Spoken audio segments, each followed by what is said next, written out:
So I was waiting for you to be like vengeance. Yeah, I was vengeance, thinking I about was waiting it. for a Vengeance. vengeance, Vengeance. not Batman. I'm vengeance.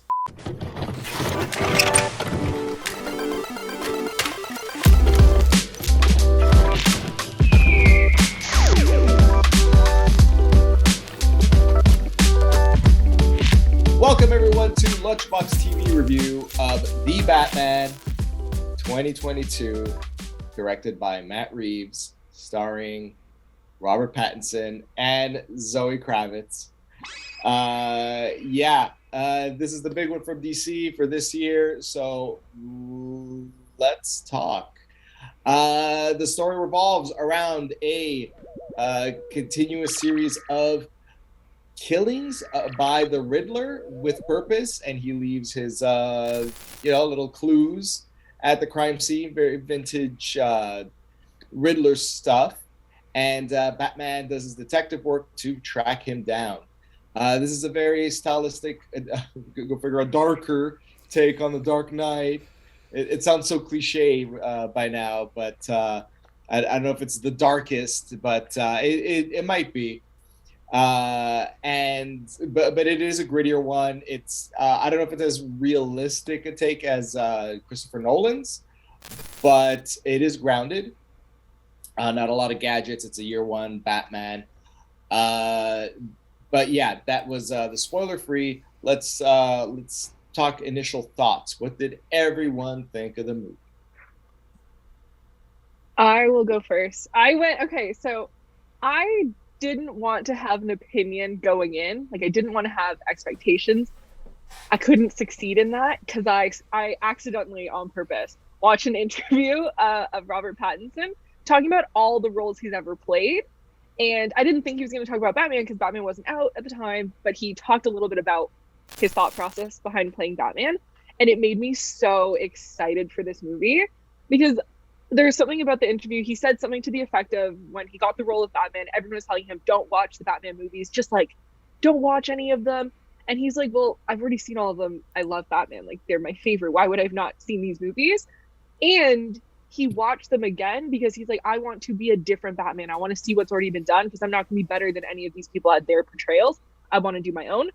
So I went in really excited because I was like, that sounds really interesting. I like the thought process. He's a method actor. I like the thought process. And it delivered in that aspect for me. And I was really happy. I really enjoyed this movie a lot. There's a lot, without going spoilery, there's a lot of horror elements in this movie. And I love it. It's so good for that. It's weird because at the time of watching it, it didn't feel that way. And then I had a conversation with a coworker who took their teenager, like their young, like 13-year-old son to go see it. I was like, yeah, my kid was traumatized. And then I realized, oh yeah, this is kind of a horror movie. And that made me love it even more. So I really liked it. For me, it is my favorite Batman movie so far. I watched all the other Batmans, and I mean they were good, but none of them. I didn't like it as much as this. When people were talking about how this is more of like a David Fincher movie, a la Zodiac and Seven, I was like, okay, we'll see, and it did, and because of that, I really enjoyed this movie. Like I said, it's my favorite Batman. I like, yeah. So the rest is kind of it's gonna go through to like spoilers. So yes, I love it. Uh, I'm a little lukewarm on it. I'll be honest with you. Uh, what the movie gets right, it gets like probably the best from like any Batman movie I've seen. For example, Robert Pattinson as Batman in costume. I think that's the best portrayal as Batman in costume. But as Bruce Wayne, we'll just save that for spoilers, I guess, because I don't want to talk. But you can kind of gauge what it's like from the commercials. It's kind of easy to tell that one weird dude is the other weird dude in the costume. But I'll elaborate later. Yeah, and man, that third act did not work for me at all. The Riddler as a villain it worked up to a point until, you know, they fleshed him out, and then that I found that lacking. But Zoe Kravitz is hot. All right. Amen. Amen Yeah. to that. Let's talk story. What your thoughts on the story? I guess, like Lou said, it's kind of like Seven and Zodiac, David Fincher movies. There's a crime scene. Batman's doing his detective work in a way that we haven't really seen him do in any of the previous movies. And Alfred is helping out with the puzzles. Really, this is all spoilers, by the way. You know, just in case. Yeah, just in case. But yes, there's an intricate web going on in the story. I guess I'll give my opinion first because it gets a little on the negative side. Yeah. So it's really intricate and it weaves all over the place, but it doesn't weave towards anything. It's very open. Like it does the one thing, the one cardinal sin for me, cardinal sin of a comic book movie, or like for any franchise first movie, it's setting up the rest right at the gate. And it's like, no, you have to have us care right now. It's like the same sin that Amazing Spider-Man committed. Like countless minutes wasted on Peter Parker's parents that we don't care about. And in this movie, countless minutes wasted on whatever the hell Riddler was going on about because we never found out. Like it's teased. I thought it's like, oh, okay, this is cool. He's going to be revealed to be, the secret Wayne brother. Like that's why he's freaking out. That's why being an orphan's a big deal. Martha Wayne, it's a good element to introduce to this movie to set it apart from the rest. But they didn't. It was, and don't get me started on the end cameo. We'll get to that. Waste of time. Damn it. All right. Pass the ball. Next. Michelle, you want to weigh in on? I mean, sure. I'll fight. No, I'm kidding. I truly didn't have any big issues with the story. I really liked it. The thing I think I like the most, because I've seen all of the Batman movies, but like some of them are, I'm going to use the word older for me. So I've not seen a really, what I would say, a good portrayal of Riddler. And I loved this portrayal as far as like the story elements and why Riddler was doing the things made enough sense to me to care. And the thing I like the most about actually the story aspect of Riddler, because I'll talk about like character performance, all that after, is the scene where he encounters Batman and you get that like fake out of like maybe he knows that Batman's Bruce Wayne, but he doesn't. And it's this really interesting moment of realization, at least this is how it played out in my mind, that Riddler is crazier than Batman thought, and Batman is not as smart as Riddler thought. Because they really thought like each other was doing something that they just weren't. Like it was actually a really interesting moment where they're both flawed in their separate like ideas. And I've never seen that like that before, because usually like comparing it to another type of like serial killer type of movie, the hero figures out the serial killer and like they make sense and like there is a logic, it's just a twisted one. Whereas it felt like Riddler didn't necessarily like, he was just crazy at the end of the day, like he really was. And I think that final like scene in the jail cell kind of solidified that, and I liked that as far as the story went. So then the final sequence, or like the big climax, he's not necessarily the big bad anymore, because his ideas have like evolved into this like group of people, which like kind of a stretch, but as far as an action movie goes, that makes the most sense, because the whole time I'm watching this, I'm like, how the hell is this dorky Riddler gonna fight Batman? This is gonna be not good. This is gonna be a very anticlimactic battle. And then that battle was completely removed from the equation. And it was kind of a wool over the eyes moment, but I liked that. I thought that was kind of refreshing and different. So, yeah.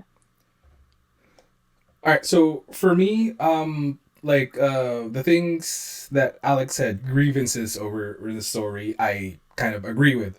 But with all that, I kind of give it a pass because I've also seen all the Batman movies, and not this one was more geared towards Batman being a detective. I mean, the comic says the world's greatest detective, right? Although this is year two Batman, he's still trying to figure out what he's doing. He's making mistakes. He's walking slow sometimes. I don't really get why he did that. But yeah, it was very interesting for me that they went this way, and I loved it because, like I said, I'm a big fan of like the Fincher movies, Zodiac and uh, Seven. Although, like, pretty much you could make this into a David Fincher movie, kind of just taking out Batman, replacing it with somebody that doesn't wear a costume, right? So it's just kind of an added bonus that this happened to be Batman. Um, I it was it didn't even really feel that long. I mean, the movie was 2 hours and 55 minutes, and for some reason, I was like really into like everything that was happening, and I was invested in it. And yeah, so little things in the story bugged me. Like I think Alex mentioned it. I was actually thinking about the whole secret Wayne thing, but then it never panned out. It would have been more of an impact through to the whole movie. But yeah, I mean, as a story, it was great. I enjoyed it. Since we're not coming back to it, I might as well continue on what I was saying about like the Yeah. third act, again, it comes down to the Joker. Might as well be the Joker. Yeah, it might as well. Yeah, the Riddler. There's no motivation. Being crazy is a lazy way of like portraying a character. It's like, oh, hey, you gotta care. He's crazy. He's unhinged. He's but somehow he's charismatic enough to gain all these followers who will literally die and kill and mass murder for him. It's not cohesive. The one thing doesn't link to the other. That doesn't work. On a personal level, public shootings and whole disaster porn should I don't know. It was from the comics, like the whole flooding thing, but like putting one on top of the other, it's ugly, it's nasty, and it's cheap. It's like cheap heat, like cheap way to get Batman, like to cheer for Batman. You could have done better. You could have actually had, maybe Riddler had just a handful of people behind him. I don't know. It was weird because the things that it was veering towards, it just did this like crazy hook turn, and it did not go just for the sake of being unique. And then you're left with, well, we kind of wasted our time with the whole Carmine Falcone thing. But like being Selina's father, okay, that's a neat wrinkle. Ultimately, like it didn't pan out, and now we're hearing there's a Penguin show, like what year one Penguin and stuff. It's like you could have dealt with this in the movie, so we wouldn't be wanting anything more. But yeah, that's me on the third act issue, and like most likely the other problems I have will come out. I don't know if anyone wants to say it's okay to have mass shootings in a Madison Square Garden type. I don't think anyone's going to take that stance. I don't think anyone's about to take thumbs up for public shootings. Thumbs up. We're problematic. We're not that bad. I was like, what the hell? Like what? Are you going to shoot into the crowd? Was that the plan? They were going to shoot into the crowd, not just kill the mayor? The mayoral I thought they were just going to kill the mayor. Yeah, that's what I thought. I thought they were like just aiming for the mayor. But a dozen people to do that with heavy artillery? I don't. Exactly. I'm not sure. I'm questioning it. I'm not sure. Exactly. Maybe like I interpreted it as less of like, this sounds so weird. I'm trying to, okay. Like it was a bunch of independent people with the same idea. So it didn't feel like a coordinated attack. It was just a bunch of idiots thinking they were the one doing it. I don't know why that's what my thought process is. So instead of them being like, let's kill 1 million people, it's like, I'm going to be the one to kill the mayor. So it's all these people coming to do the same thing. Because, like, I don't know. This is veering into like sketchy territory of me like insulting a lot of people on the internet, but like it reminds me of like that like incel culture of like all these idiots that think they're alone on this island of like this is the thought process and I'm the only one who feels that way. Like let me go do something about it. And it's a bunch of idiots doing it. And they're like rallying behind this one person that they think makes sense, but is literally just doesn't make sense. That is how I interpreted it. So it didn't feel like this mass shooting waiting to happen. It was like target. I don't know. I don't know. It doesn't make it better. It's so weird. But that's exactly why it is, because like Matt Reeves presented these incels, worshiping King Incel himself. So it's like, yeah, we're trying to kill the entire city via flood. Let's kill the rest of them or whoever's in the stadium. So that's why it's like, this is really ugly. Like in the old movies, you had the penguin riding this huge like duck thing like through the water. It was just, not that it should be harmless fun, but it could have just been like Batman has to stop these bombings. Okay. Follow up like probing question, and this is just. I'm trying to. So, with the first 2/3 of the movie presented the way they are, where like they're gritty, the kills are gnarly.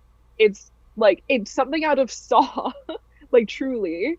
Some of the kills felt very Jigsaw, like OG Jigsaw to me, not not current stupid, but like really nasty kills. Where you're at this level of like depravity that's very uncomfortable to watch, maybe to people who don't watch a lot of horror. So like I'm chilling, but to like the average moviegoer who's going to see a superhero movie, then the climax is this really ugly, really makes you feel not good thing.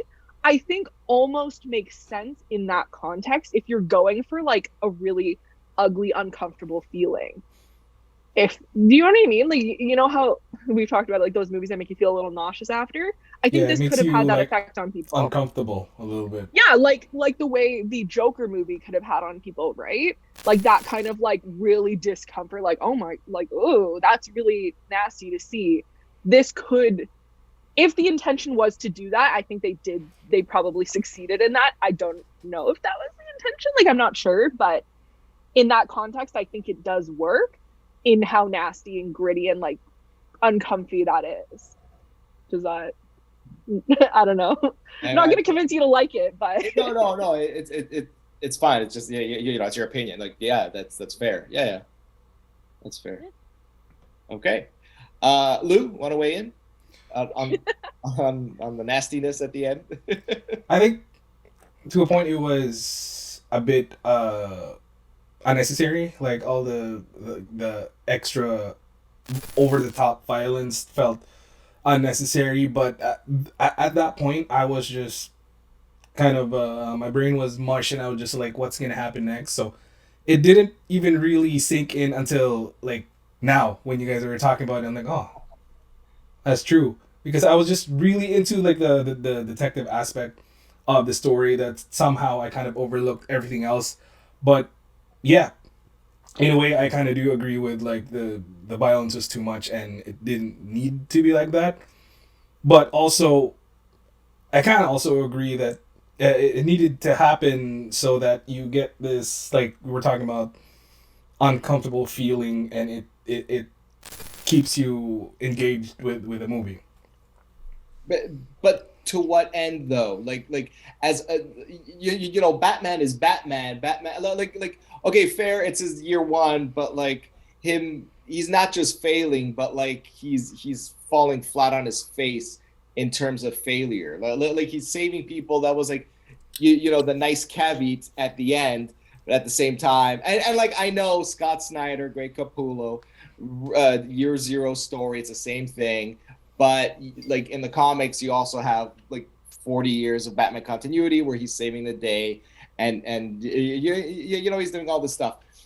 Like this sort of thing, I feel like this like crotchety old man is like, oh, it doesn't belong in superhero movies. But it's just that it was so weird. It's just a bizarre take. It doesn't make me want to watch more movies for this saga. It like.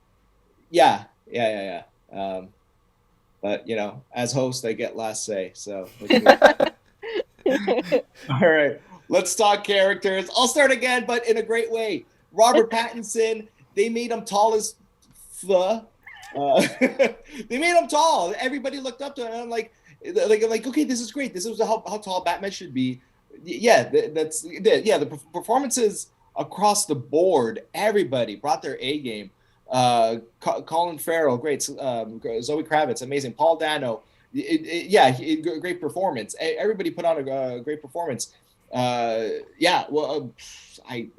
can't say anything. The only negative, I mentioned it earlier, Robert Pattinson's Bruce Wayne. Like, not that he should be a playboy or anything. That's what people are saying. But like, he shouldn't be that much of a friggin' weirdo. You know what I mean? That's the giveaway. That's like, you act like a weirdo, and like, people are gonna know. It's like, oh, this guy's really weird. We don't see him. He's always beaten up. All right, like, oh, okay, yeah, that's got to be Batman. But that's it. So I have a theory about just in general. So I talked to quite a few people about this movie because a lot of people in my circle watched it. And there's a direct correlation that I've seen so far of people who like versus don't love this movie based on whether they care about Bruce Wayne or Batman as a character. So what I mean by that is I don't care about Bruce Wayne as a character. He's never really intrigued me. I prefer Batman. I prefer the character of Batman. Whereas Bruce Wayne felt like always to me a cheaper, shittier version of Tony Stark. Like, it's the same archetype. It's the billionaire playboy. Da da da da. I've seen it done really well with Tony Stark, and then I've seen it done not so well with Bruce Wayne, and that's where Bruce Wayne will always live in my brain. So seeing this angsty kind of weird Bruce Wayne worked because I've never seen that before. Whereas a couple of my friends who love Bruce Wayne as a character, they like to see him being suave and doing his thing. They didn't love this movie as much because they don't get their Bruce Wayne. And to them, it's just another Batman because they've never really cared about Batman per se. And I just think that's kind of interesting. But for me, all the performances were phenomenal. I like angsty Bruce Wayne. I like it a lot. I'm a big fan of it. I like that it's not a huge part of the movie because he's more Batman than he is Bruce Wayne, and I think that works to this movie's benefit. So that's fine. I like that the makeup made sense because when I saw it in the trailer, I was really not happy about it. It felt like they're really trying to be that angsty, like, I'm listening to My Chemical Romance and got my black eyeliner. But it made sense for the character as why he would have blacked his eyes. To work with the cowl. So that, like, I get that. Like, it actually worked in the character and it didn't feel as, like, weird as I thought it would. So that was, like, my only, like, oh, I don't know if I'm gonna like it. And I adore New Gordon, Jeffrey Wright. I freaking yes, please. From the moment that he was cast, I was so excited. He did not disappoint. I adore him in that role. I think he's just so spectacular. Everyone's great, but he was, like, great. So good. For me, I think most of the performances were also really good. I thought Paul Dano was great, but just kind of tone it down 10% at with the craziness. It was a little too much. Zoe Kravitz as Catwoman and Selena Kyle was really good, and I thought she could have been used more in the movie because there was points where she just kind of disappeared throughout, like, the whole narrative of everything. Colin Farrell as the Penguin, like, I haven't read a lot of Batman, so I don't know if there's this type of Penguin in any of the Batman comics. But this was really good, like the gangster, the mobster type Penguin. I dig it, and it was. You have to, if you didn't know that was Colin Farrell, you couldn't really tell because the makeup was not good. And as for Bruce Wayne, like I said, it was my favorite portrayal of Batman and Bruce Wayne, just because. We've seen it all. We've seen the like Michelle was saying, the billionaire playboy version of Batman, Bruce Wayne. To me, this is like my own opinion on this, is that I thought that he was working up to that. Like he's year 1 or year 2 Batman, so he couldn't really distinguish yet between the two. So at this point of his like career, he's still kind of both Batman and Bruce Wayne, and he hasn't separated it. So that was how I looked at it, and I guess eventually he'll have this like the billionaire playboy persona, and that's kind of I've seen it all done, so that doesn't interest me. So the younger version of it, the emo version of Bruce Wayne was really awesome for me. It was different. I think Riddler had a line that kind of stood out to me about that when he met Batman face to face.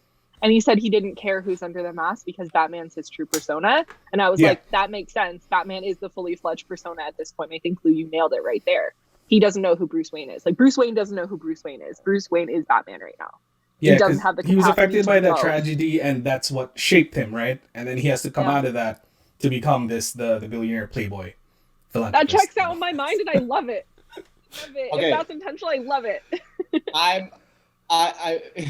The poo-poo parade is coming. Yay! Poo-poo parade is Get your umbrella. Hold on. Hold on. Shit on our parade. I am because like when it comes to Batman and like Superman and Spider-Man, the interesting part is the dichotomy between the alter ego and the person himself. Like the battle rages on as to like which is the focal point. And like this one, there's no question. Like almost all Batman movies, it's always Batman, but there should always be this tension that Bruce Wayne is an important part of this because of his family's roots. Like so that his parents did not die in vain. So that's why the Bruce connection should be like at least somewhat important. And in the Batman, the only time it takes center stage is when Andy Serkis, Alfred, says like early on in the movie, it's like, is this what your parents wanted, you know? And it's like, you're not my dad, man. Like, yeah, it's so cool. What a great line. All right. It was a little corny. Like I gave it a pass, but like he's young, fine, sure. But yeah, I mean, fine, fair enough. But look, I'll just say this: like Zack Snyder's Superman, like for me, a big reason why it failed is because all he cared about was Superman. He didn't care about Clark Kent, like at all. You know, so I hope it's not like a foregone issue. I hope like Bruce Wayne does take precedence because he was a big enough target for the Riddler to try to kill. You know, you should be more prominent in Gotham, I suppose. Okay, let's talk technical elements. How do you guys feel about like the action, stunts, special effects? They looked like almost all practical, didn't they? For the most part. Yeah, what's your thoughts? Yeah, I can go first. It was really good. Again, we just keep talking about the darker, grittier Batman, and well, they succeeded. It looked darker, grittier. I mean, Gotham itself was kind of a character in this movie, and it looked great. Like, I don't even know where they filmed this. I think some filmed in like Toronto, maybe. Who knows? But like Montreal, but it looked like just Gotham to me. Like the way I envision Gotham in my head, it looks like that. It's always raining. It's always dark. Some freaks with face paint is hiding in a corner or somewhere. I think a lot of the effects were, like Alex was saying, was practical, and I'm glad that they did it that way. Also, the music was really good too. Like, I think we've been making fun of all these movies using nostalgic songs to put in their movies, and when I heard Nirvana, I actually thought that it fit, and it was great. Yeah. Oh, you stole what I was gonna say, Lou. About Gotham. Like Gotham itself felt like a character. It reminds me of, I think we talked about this when we talked about The Thing, of like the winter and like the like the area being an element like of its own, and that's what Gotham really felt like. It felt so fully fleshed out. Like, just visually, I'm like, I look at it, I'm like, yeah, that's Gotham. Like, show me a clip with not Batman. I'm like, that's Gotham for sure. Yeah. No question in my mind. It was so, I think, continuous in the way it was portrayed. So it just felt really like this everything's happening in Gotham. I don't know how else to describe it. It just felt like, yep, that's where we are. I'm not questioning any of it. And of course it worked with like the grittier kind of idea. Like it was the grossest version of Gotham I think I've seen, or at least that I paid attention to. It's just like I just, for the first time, I'm like, wow, I super don't want to live there. Like I hate it there. That place sucks. How are people living here? Yeah, honestly, I was like worried for just like random humans. I'm like, you shouldn't live there. It seems like a really not good place to live. And I think that was good. It just added to the tension for me of just like the place itself is scary. So that was amazing. The thing that I actually want to shout out, like as a I don't know if this counts as like a technical element, but the thing I was not sure about was seeing another version of the Batmobile, because the Dark Knight Batmobile is sick. Like that trilogy, that Batmobile with the little bat cycle, just that's so cool. It's so cool. And I was worried that this one would try to top that almost. And it felt like a league of its own. It was something kind of different. And I really liked that. And it felt like that Batmobile matched that Batman and matched that Gotham really well. Where it wasn't this super showy thing. It was this kind of stranger looking vehicle, I guess. I don't know. It felt like it really belonged and it made sense in that world. And I was really, really happy to see that. And I was happy that it wasn't overused. Because I feel like Dark Knight trilogy had all the amazing Batmobile sequences I could ever want for the next 30 years. So this one didn't have so much of that. And I actually appreciated that they kept like, Detective Batman doesn't drive a cool car. He's just a detective. You know what I mean? Like it felt like just enough that it's there, but not that it's a focal point of any of the scenes that it was really in. Like there was the chase scene, but it didn't feel like the car was the thing to pay attention to. And I liked that. That was a really good chase scene. I have to say that. Them going like the wrong way on the freeways, and that was intense. I agree with everything everyone said. I wanted to add that the opening of like the Batman narration and like just the slow tight, like the zooms into like the shadowy corridor where like you're expecting to see Batman and he doesn't come, and the music intensifies, it grows gradually. Oh my god, that might have been like the best opening to any Batman movie I've ever seen. And the music, I want to say that too. Like what this movie gets good, it gets like top tier. So bravo. Question: how did you feel about Batman's slow walk? Like I hated it. I hated it. The slow walk. I'm like, what are you doing? When? Like in it happened a couple times. A few times. I think 2 or 3 times. Like the first one, Alex is right. Can't argue. Sick. The rest of them, I'm curious what you think. Yeah. No. I see. Someone's getting their ass whipped, and like. And he's just. Is that a fear thing? He does it again when the police are like the guy with the bomb around the neck. He does it right there, and that was like a very notable one where he just like. I didn't notice that. Like the chase scene, like once the penguin flipped over, he's just like, there's traffic and like maybe the cops are coming, but he's just like, why? But whatever. It's theatrics. It's to scare the bad guys. That's honestly. That's why it's stupid. Yeah. It's stupid. Like the first one that you mentioned, Alex, like amazing. Like that was so good, made sense. It was great. They kept trying to redo that feeling. It never got me there, but I tried to picture it from like the aspect of the person being walked towards, and like it's freaking terrifying every time. Like that's so scary. I guess in a way, like, Batman is like he's scary looking. Like he's. I don't know, with his like little combat boots on, like because they keep zooming in on his like combat boots. I'm like, this Batman's gonna break you in half. Like, he's gonna beat you up really mean, and not like, I don't know. He's just gonna hurt. He's gonna hurt you, and he's scary like that. So I liked that. I liked it. It's worth noting that he's been called Vengeance more times than Batman in this movie. True. Yeah. True. Well, there you go. Vengeance walks real damn Vengeance walks really slow. Batman maybe a little bit faster, but Vengeance, he walks slow. He's gonna learn how to run in the second movie. Everybody watch out. Oh, Part of yeah. his persona. Running down the corridor at you. Oh, scary. So let's talk favorite scenes. I just want to say mine was definitely the intro with the narration. I told everyone why. Easy, piece of cake. How about you guys? What was your favorite scene? My favorite scenes, there's two, and we mentioned one earlier, and that was the car chase. And man, like everything about that scene, like even like just the roar of the engine was just so loud.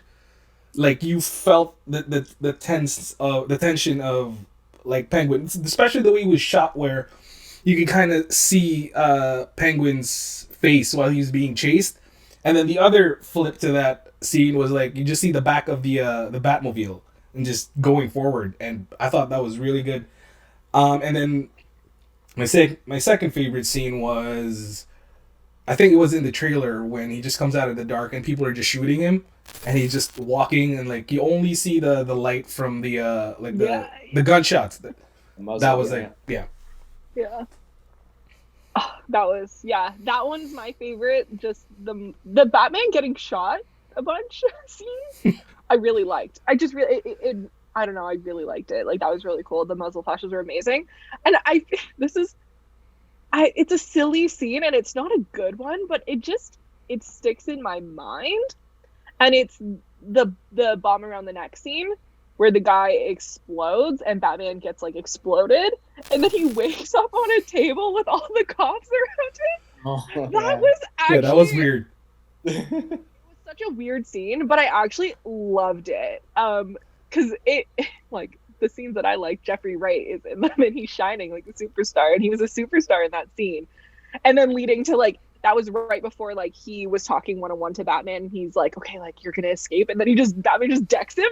Love that. That was so great. I honestly like let's boil it down to what I truly like. Batman, Gordon, being bros.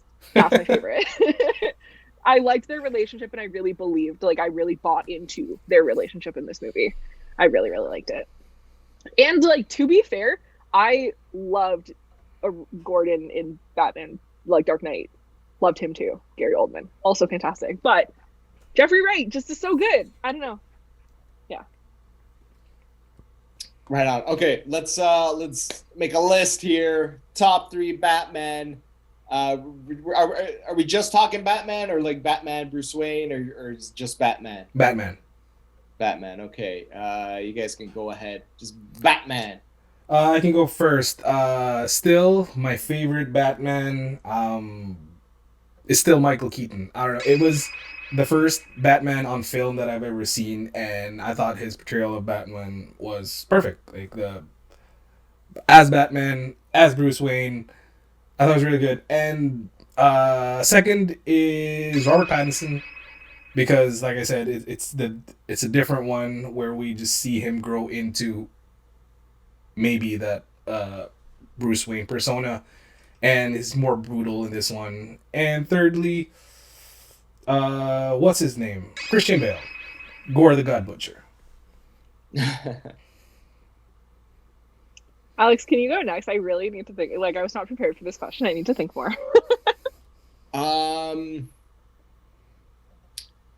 Man, I don't think it's recency bias because I just saw it, but I do think Robert Pattinson did play like the best, just pure Batman on screen. Just the presence and how he was, how I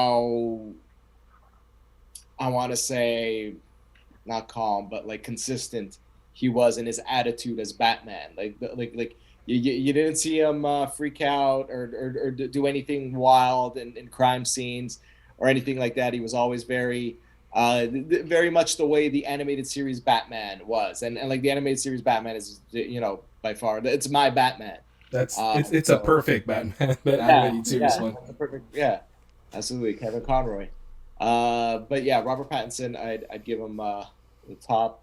How many Batman were there? Yeah, like, can you name every Batman? I don't even know. George Clooney, Val Kilmer, Adam West. Adam West. I don't think I could ever. Ben Affleck. Batfleck. There's another one, I think. Yeah, Michael Keaton.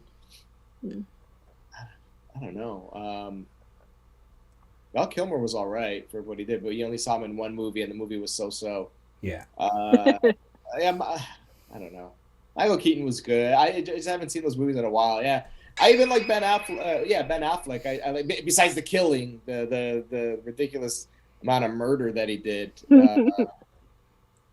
Restore the Snyderverse. Oh no! Oh my God! Stop it! Get out of here! This YouTube video is it's gonna get pinged or something. It's gonna go. Yeah, we said a lot of trigger words for people. Batfleck. But yeah, I don't know. Robert Pattinson is top. Yeah. Go ahead, Michelle.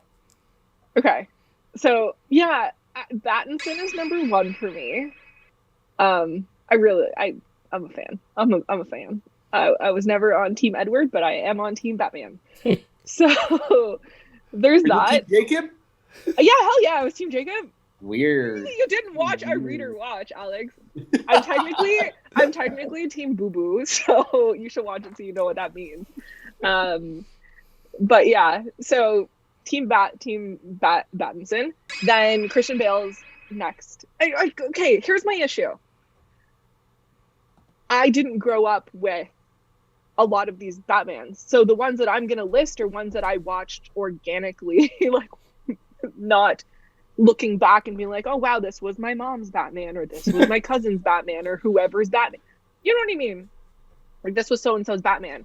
Whereas, like, the three I'm going to list were my Batman, if that makes sense. So mine is Pattinson, Bale, and then George Clooney. Because, like, I don't like Batfleck at all. But that's only because, like, I saw George Clooney was the first Batman I ever saw. Bat nipples? Yeah.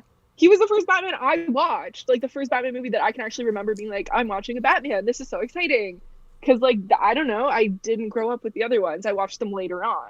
Like, well, later Fair on enough. when I was still young. Fair enough. So, to me, like, when I think Batman, I do think bat nipples a lot of the time. Like, my brain still kind of goes there. It's just more, like, Christian Bale kind of got the bat nips out of there. So that's why those are number 3 for me, and he's number 2. And now my adult brain is Pattinson. So my child brain is George Clooney Batman. So that's where we're at. Fair enough. Okay, we're coming to the end, so let's hear your final thoughts and score. Yeah, so like I said, this is my favorite Batman. When you thought it couldn't go dark and grittier, it did. But I do like the detective aspect the most of this movie, and although I have some, problems with Paul Dano's like just over riddling, and it was still a really good Batman film, good enough to make it my favorite, and I would give it a 8.5 out of 10. Yeah, I really like it. I like this movie a lot. No, it's not a 10. Calm down. Come on. It is not a 10. I think gotta build up those 10s, Michelle. I know. I'm like, I apparently don't. I'm not as easy as you guys, so like, good for me. Not every movie's a 10. I love it. I can still love a movie and it's not a 10. I thoroughly enjoyed this movie. I think actually the further out I get from watching it, the more I enjoy it. And the more conversations I've had about it, the more I've actually enjoyed it as well. Because it didn't register to me that this is borderline horror when I first saw it. It didn't register in my brain. And now I'm convinced this is partially a horror movie. And it changes how I recommend it to people, because I'd recommend it to my friend. I'm going to have to go text her and be like, I'm just kidding. Don't. Because I think it'll be too scary for you. Because I actually think it might scare her. So like, Lauren, if you're watching this, I'm sorry. Don't watch it. It's going to traumatize you. But I think it is fantastic. It makes Dark Knight trilogy look like sunshine and rainbows, and I love that because I like it to be dark and gritty. That's my vibe. Yes. And I'm reserving a 10 for potentially a sequel, because I think, based on the conversations we've had here today and a lot of what Lou has said, I'm like, Lou, I want you to work on the sequel, because everything you said makes me excited for a sequel of seeing this character progress in like the direction we think it could go. That could Matt be a 10. Reeves, like, call me. Yeah, like it could be like, that could be so sick. And I'm gonna say it because we never really talked about it. Like, I have no problem with another Joker. Knowing who that actor is, it's the dude from Eternals. It's that sketchy mind control dude from Eternals. And honestly, I think he could be really interesting in that role, or a similar-ish Joker-y version. I just think it's fascinating. I'm okay with it. I really have no problem with it. So I'm reserving potentially a 10 for a sequel if there's a really good one. So this movie is a 9. Thank you for coming to my TED Talk. Before Alex does, I just want to add that I did not like that Joker reveal. I thought it was stupid and it didn't need to be there at all. 100%. This needs to be the Joker section because we definitely should have talked about that. We've had 3 Jokers in the span of 2 years. We had Jared Leto in that in Snyder Cut. We had Joaquin Phoenix, and we had this guy with the seagull laugh. I don't, even though he is Joker, and it's not argued that he's not, Joaquin Phoenix to me isn't Batman Joker. He is a separate entity, so it doesn't count in my mind. Like it just doesn't, because that's a Joker that is so independent of Batman that doesn't need Batman to exist. Where in my mind, every other Joker needs Batman. Like it's like a yin and yang situation that just doesn't exist. That's my. I'm weird.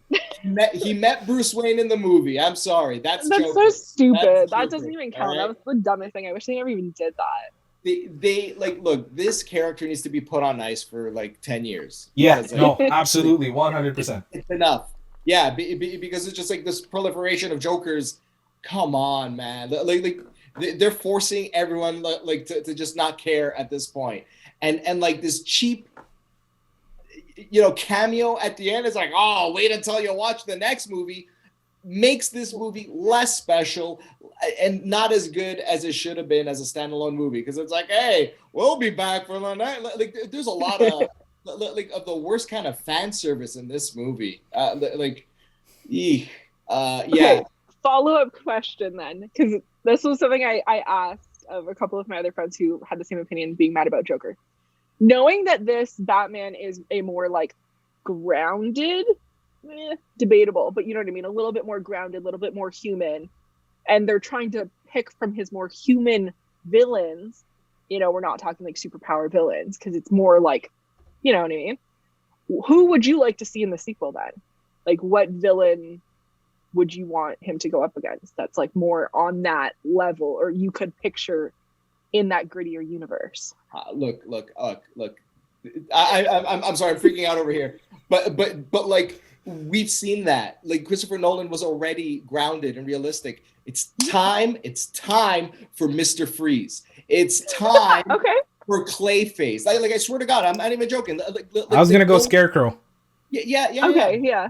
Balls to the walls. Just do it. But like another Joker, and like the fact he had mass shooters and disaster flooding in the city. What does this Joker have to do in the sequel? Like, he has to start raping women, just like eating people, like doing the most horrific stuff to stand out. Like there's nowhere to go. Riddler just did what like kind of the Joker is known to do, and now how is this Joker gonna top that? He has to top that now, because otherwise people are going to be like, oh, you're the worst Joker. So what are you going to do? And true. Yeah. Look at this nerd. Then again, the Joker's in jail. Nobody knows what the hell he did. Like some Joker, he's already in jail. Like he starts off his criminal empire from prison. Or he's just like in jail and they don't address him ever again. That would be great. If it's like, oh yeah, there's actually no Joker. It was just like a funny throwaway moment for you. Yeah. Now, just kidding. Here's Solomon Grundy. Go. That would be great. Solomon Grundy would be great. I thought would have been interesting. I thought that would have been cool, because we've not seen that. Because I was like, we've seen Scarecrow, which would be cool. I think Scarecrow could make sense. Like, Scarecrow would be sick. We've seen quite a few at this point. No, nothing that you had mentioned, Alex. Like, that's all good too, but I'm voting Solomon Grundy. I think that'd be really interesting. Batman has such a rose gallery that just stop with this Jokers. You don't need, like Alex said, 10 years. Like, let him, when Pattinson's nice and old, give him the Joker, but not now. Enough of the Joker. You have to lead to it. Like you remember the Snyder movies? Again, back to the Snyder movies. You went from Man of Steel to Death of Superman right away, before you even cared about Clark Kent as Superman.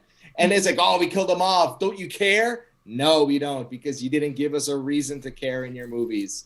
So that's why I was like, hey, look, it's the Joker. Like, it's like you're not putting the effort into having us care. So it's like, you know, you put some cheap makeup on a guy, like, bah.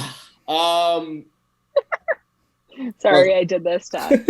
oh no, look. By the way, it's your final thoughts and score. I know. It was gonna be a 7 out of 10, but like with the Joker stuff, it's a 6.5. They should not have done that. Yeah, because it has so many good elements, this movie, but like the bad elements really drags it down. But the really good elements elevates it. It's a mixed bag. It's a mixed bag for me. I'm not at all crazy about it. I'm happy that it's gonna be in like its own separate universe. So like hopefully no interactions with like Black Adam or Shazam or whoever, right? I'm hoping. I could not imagine that. That would be so stupid. Exactly. It looks so weird. Yeah. So No. hoping Matt Reeves, the Batman, carry on with the detective stuff, but you know, throw in some Mr. Freeze for me. Come on, some Victor Freeze. Okay, that is it.